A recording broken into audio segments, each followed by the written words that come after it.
Andrew Bailey is going to smarten us up here on what's going on at the Missouri Attorney General's office. Hi, Andrew. Hey, Fawn, thank you so much for having me on. Yeah, thanks for hanging on. I'm sure you were totally enthralled with our programming. I appreciate you. Hey, always enjoy your show. It's fun because you know what? I am not here to help the liberals push their agenda. I am here to make sure it goes nowhere because though we might somewhere meet in the middle on something, they refuse to do so. So let's just run them over. Let's do that. Okay?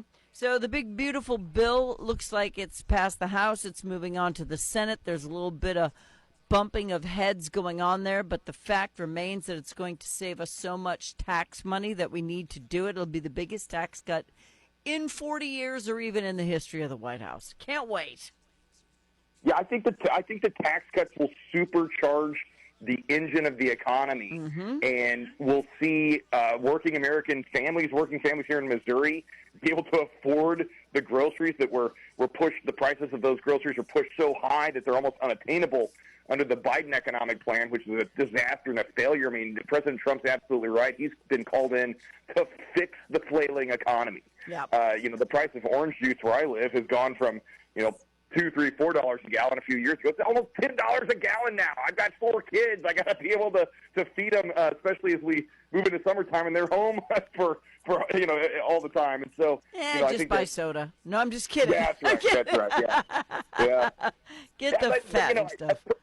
President Trump came in with a vision to make America great again, and that includes improving our economy, and this bill's part and parcel of that. I agree. All right, so I love that you took on the abortion bill. A lot of Democrats are mad to say the Republicans always go against the will of the people. They always try to meander and do this and do that and gerrymander, blah, blah, blah. And I always say that's because y'all didn't read the dang thing when you voted for it. You heard the word abortion, you voted yes. You didn't read all the tiny details that were in there that put women at very big risk of dying or never being able to have a child again. None of y'all read that part. Yeah, that's right. This Amendment 3 was a fraud that was perpetrated upon the people of the state of Missouri by out-of-state activist progressives. And all along, people like you and I warned the voting public, hey, watch out for this. There's more to this than meets the eye. The drafters of the amendment chose purposely broad language so that once they had tricked the people of the state of Missouri into voting for it, they could trot out this parade of horribles and undermine health and safety laws that had been in place for decades. And that's precisely what happened within a few hours of Amendment 3 passing. Planned Parenthood filed suit in Jackson County, in Kansas City. Now, why did they choose Kansas City? That suit is more properly brought in Cole County, Jefferson City, the seat of state government, but they cherry-picked venue because that's where they thought they'd get a favorable ruling. And within a few months, they had convinced a judge to remove requirements like that doctors have to sterilize instruments, or that they have to have fire escapes in these clinics and fire extinguishers, or that there has to be informed consent before they terminate the life of a child in the woman's womb. Yeah. Now, this is dangerous stuff. And most recently, Tom, this will really blow your mind. Most recently, I kid you not, Planned Parenthood marched into open court and on the record said that Amendment 3 gives them the constitutional right to traffic minors out of state for abortions without parental consent. This is the world we now live in. This whole thing was a fraud. It's time to repeal and replace it. But in the meantime, I'm going to fight them. I'm going to hold the line because I believe that we should have health and safety measures in place to protect women and children, and certainly minors. Yeah, especially minors, because you know what? If you took my child out of state and got her an abortion and then she was physically maimed or died because of it, I'd be coming for you because you don't value life, so why should I value yours? You know, I'd be coming for you. Yeah, and look, one of the most disturbing parts of this is the complication plans.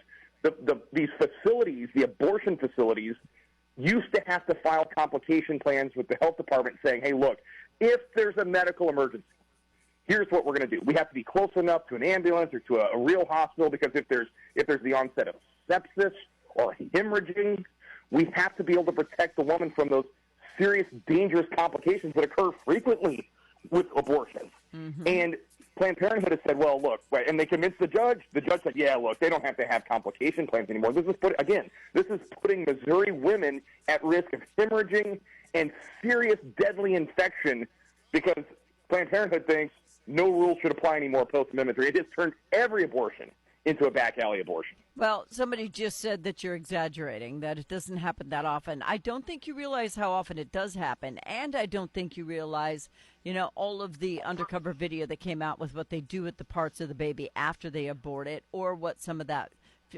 baby matter is used for, which is absolutely atrociously, you're going straight to hell, if you ask me. But sometimes they miss part of the baby, and it remains in the mother, and it infects her later.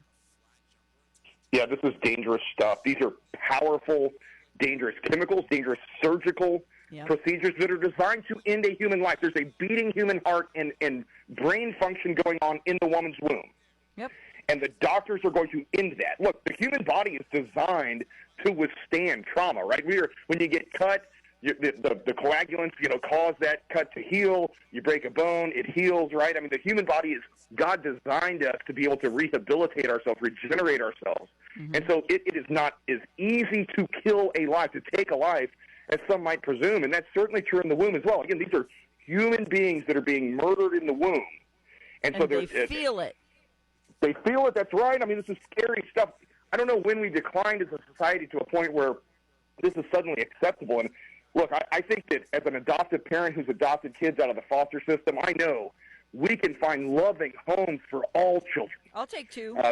That is something that we can do here in the state of Missouri, and so that's what we should be focused on. Yeah, we should be. But we've raised an entire generation of people who think that abortion is health care because the only life that matters is theirs. They are so self-absorbed that they don't understand this. Now, when I was a teenager, I was the same way.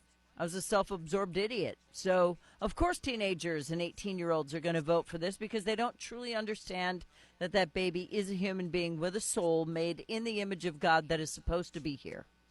Well, anyone that is arguing that Planned Parenthood stands for health care needs to remember the fact that the Attorney General's office exposed Planned Parenthood for using moldy abortion equipment on women actively. And we're now exposing them for wanting to traffic minors and for not wanting to have to sterilize their instruments or provide complications plans that prevent against hemorrhaging and sepsis. So anyone that thinks that's health care needs to take a second look at that and realize you are putting your life at risk if you're undergoing quote-unquote care from Planned Parenthood. I submit to you, there is nothing health care about that. That is about the death and destruction of human life, and they're willing to put women's life at risk to accomplish that morbid objective. Yeah, it's morbid. It's horrible. And, I always stop the abortion argument with one argument, Andrew, and I'm sure you've heard me say it before. You've used it yourself. But I say, when my heart stops, am I dead? They say, yes. I go, then aren't I alive when it starts beating?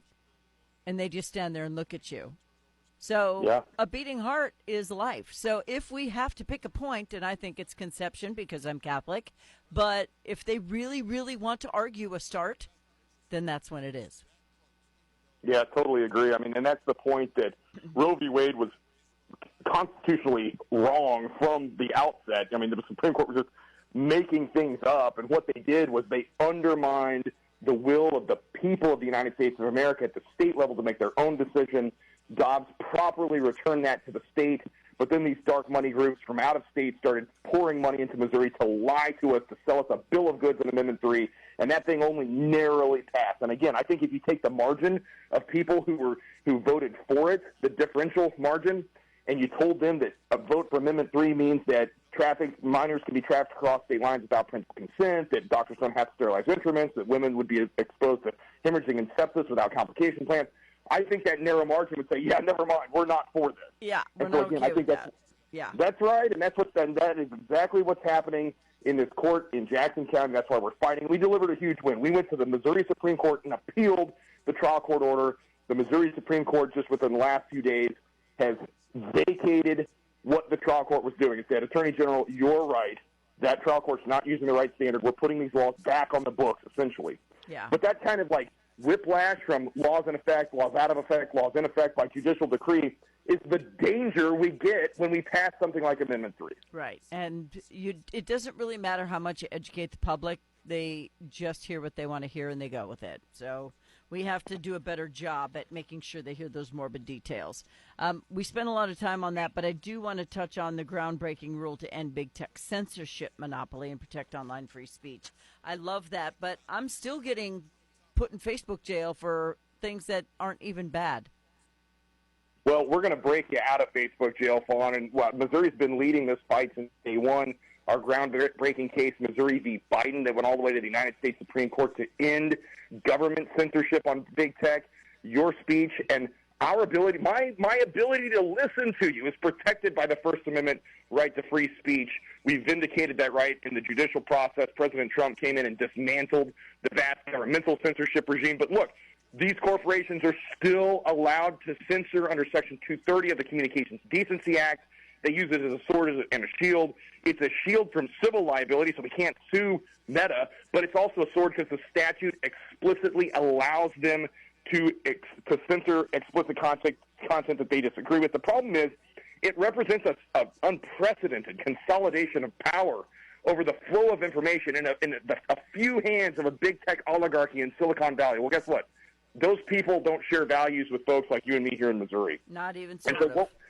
So this is an antitrust and it's a consumer protection issue. So we're the first state in the nation and possibly the first entity in the world to require by rule that big tech social media platforms allow algorithmic choice. You should be able to choose your own filter. You should be able to choose your own content moderation and how those feeds are curated to fit your needs as a consumer. Again, this is about breaking up that consolidated power over these algorithms and these content moderations that's vested in Silicon Valley currently. This is going to be groundbreaking. It's going to be revelatory. We filed the rule in May. It takes about 180 days. We still have to go through a joint committee on administrative rules in the General Assembly so they can analyze the rule before it goes into final effect. But we are actively working on this. It is on file with the Secretary of State's office. And again, this is truly groundbreaking and revelatory to end the monopoly over content moderation and protect our freedom of speech. Well, they're interfering with elections, period. And I've got 1 minute left, so woohoo, 2 of our attorneys could be federal judges. That's right. Look, couldn't be more excited for Josh Devine and Maria Lanahan. President Trump chose 2 great attorneys from my office to go to the federal bench. I was just in D.C. at their confirmation hearing. They did a fantastic job. I think it's an acknowledgement that President Trump is looking at the work we're doing at the Missouri Attorney General's office and couldn't be more proud of it. Yeah, nor I, Andrew. I've told you before. I don't know what your aspirations are in politics, but you got my vote. I'm just saying. I love what you say. I love what you do. I love that you mean it. You're emphatic. You are the conservative we need to continue to push forward without fear, especially since you served our country. God bless you for that. So I just really feel that we need somebody with that kind of passion who doesn't even stutter when he's talking about what he truly knows to be right, not only in the eyes of God, but in the hearts of the Missouri people. That is what we need, so I hope that you continue to push, Andrew. Thank you so much. God bless you and your listeners, Fawn. Thanks for having me on.